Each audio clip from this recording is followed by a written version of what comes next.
Welcome to Samba Samba. Enjoy the video.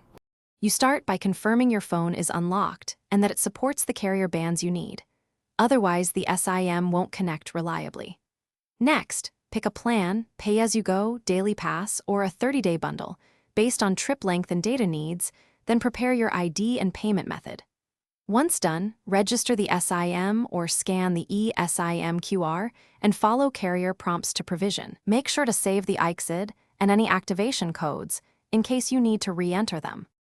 You should insert the physical SIM or add the eSIM profile now, following the carrier's exact QR or activation code steps.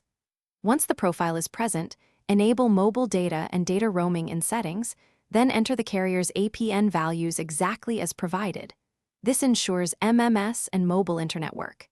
If automatic registration fails, switch to manual network selection and pick the strongest compatible operator. This often resolves registration loops and ensures you get proper signal. You finish by testing voice, SMS, and data immediately, make a short call, send an MMS, and run a quick speed check to confirm throughput.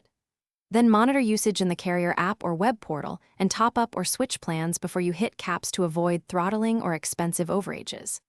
If anything goes wrong, restart the phone, reseat the SIM or re-download the eSIM, recheck APN entries, and contact carrier support with your ICSID. That single troubleshooting step usually gets you back online quickly. Thanks for watching. Consider subscribing if we helped you.